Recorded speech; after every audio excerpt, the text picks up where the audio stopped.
coffee milk. Take a seat in the office, please.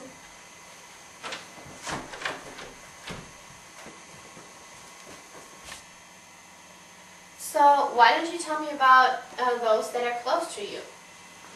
Well, I have this older brother, DB. He comes to visit me every once in a while, which is nice. But he's a prostitute out in Hollywood. He's a screenwriter, you see. I have this little sister, Phoebe. She's real nice, too. We go to see movies a lot when we were younger. Why don't you tell me about your relationship with your parents? Well, they're touchy as hell, but they're nice. They're just very personal, you see. Yeah, I understand. In your files, it says you have a younger brother who died of leukemia. Yeah, his name was Allie. He was a really nice kid. He was real smart. He was smarter than me, even though he was 2 years older than me. He had bright red hair, but he never got mad at anybody. He sounds like he was very special to you. Can you tell me a memory about him? Yeah, he used to play baseball, and he had this left-handed fielder's mitt, and he'd always write these poems on it, so when people up to bat, like, he'd have something to read. He was just so smart. He was the smartest one in the family. What was your reaction to his death?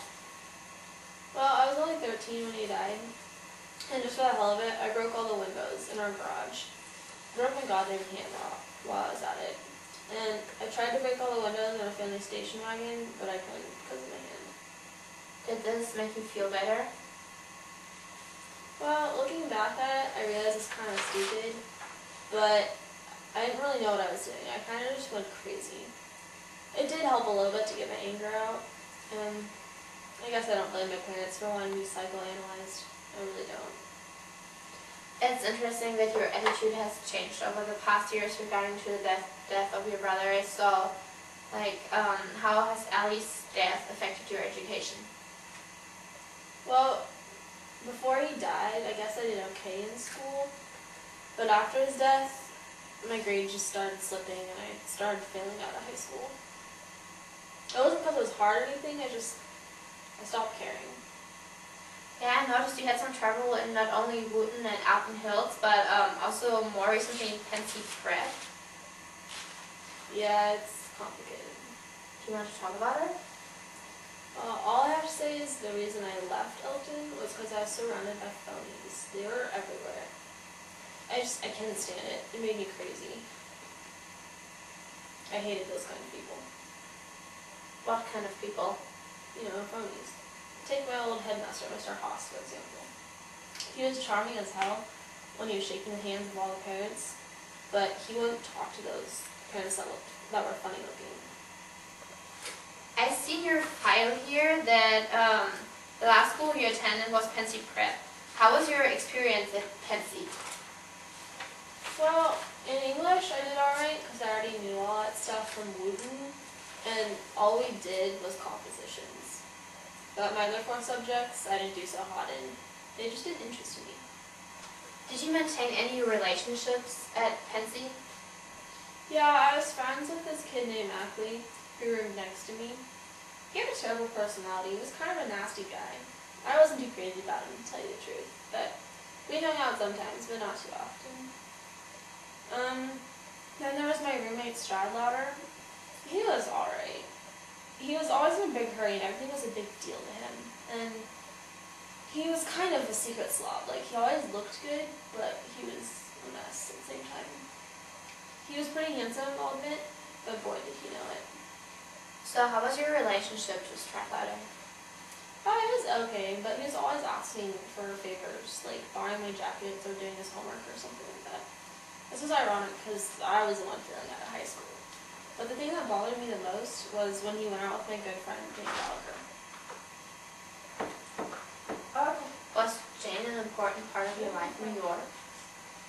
Yeah, she was a nice girl. Like, we became good friends. At first we weren't really good friends because her dog was always relieving itself on our lawn, and my mom didn't like her or her mom. But after that, we became good friends. She was a funny girl, Jane. We'd play tennis in the morning and golf in the afternoon in the summer. So what else did you and Jane do together? We played checkers quite a lot. old Jane would always put her kings in the back row because she liked the look of them. We became best friends, but she never wanted to be more than friends. How were your relationships with other women? Well, to tell you the truth, I don't really get women. Once I get intimate with them, I get nervous as hell. Like this one time, I had a prostitute in my hotel room, but I didn't give her the time because I just got so nervous. I just made excuses and sent her away. She was just so young, it didn't feel right to be sleeping with her. So do you have any other female friends? Yeah, there's this girl, Sally Hayes. She was the only reason I was staying around my hometown. We went on this date and saw this play. Then afterwards, I got the idea just to get the hell out of New York. Just go someplace west, someplace new where we could start over, start a new life. Unfortunately, she wasn't as convinced of the idea as I was, and she said we were just children. From this point on, we kind of hated each other's guts, and it made me depressed as hell. But I just realized she was just as phony as everyone else. So what did you do after Sally rejected you? Well, after my date with Sally, I went out and saw a couple pictures at the theater, and then I went to a bar and had a couple drinks with an old friend from Newton, Carl Luce. He's real philosophical, but he's a real pain in the ass too. He left early, and I stayed behind and had a couple more drinks. Boy, did I get drunk. Then what did you do?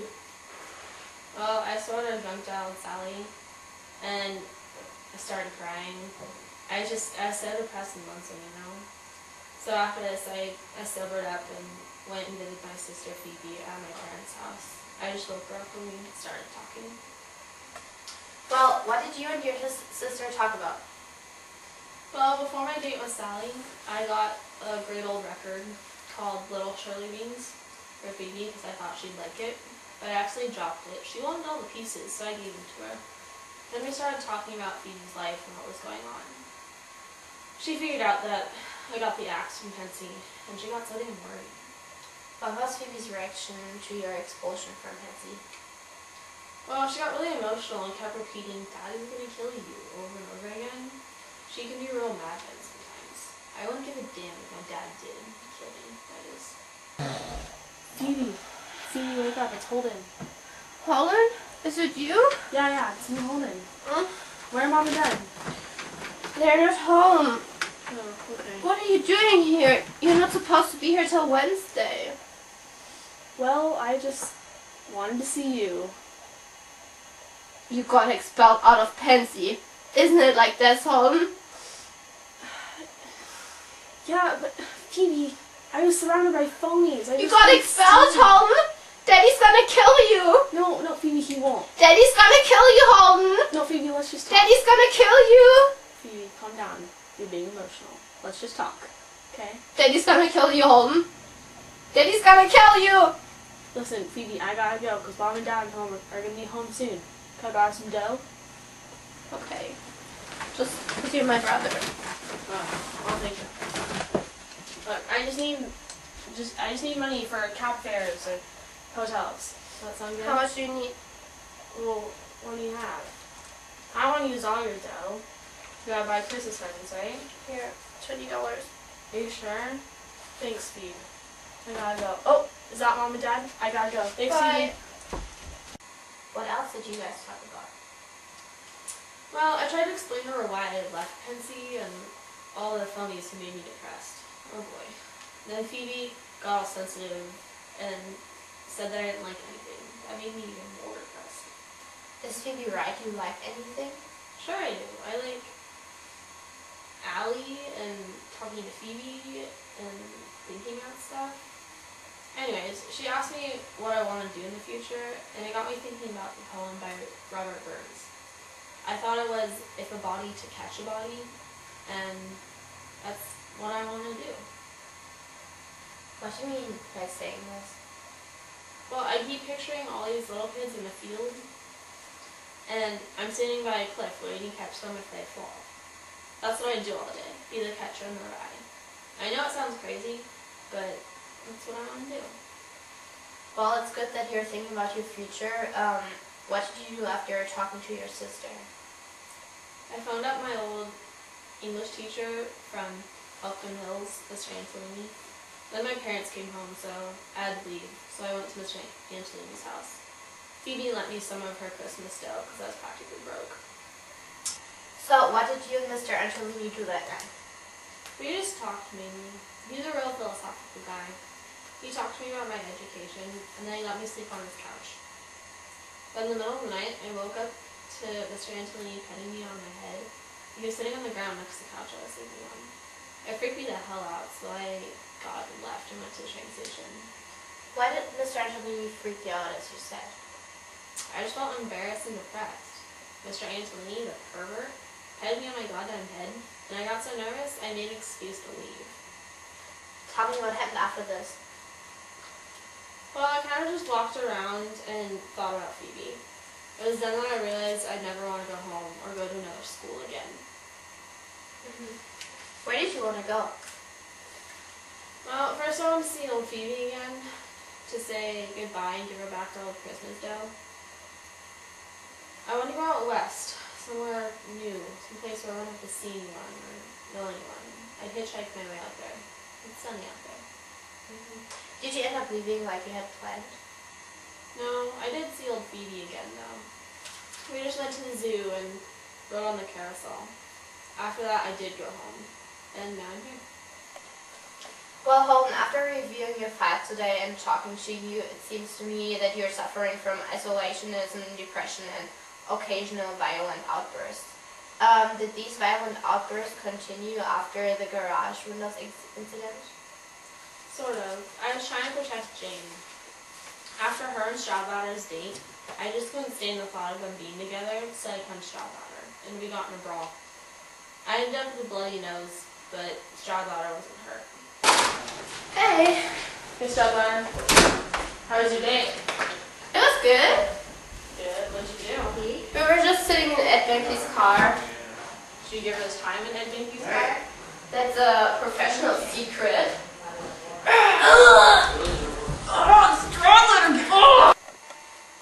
Well, Mr. Caulfield, I think it's safe to say that you're suffering from both depression and anger management problems, but I'm really glad you came to visit me today. Can I give you some advice? Sure, Doc. Well, I think it would be helpful not to be so judgmental of others and to accept them more. So, you're clearly still mourning the death of your brother. I think it would be beneficial for you to talk more to others, to Phoebe, or to come visit me the second time. Does it sound reasonable to you? Yeah, it does, Doc. Thanks for understanding.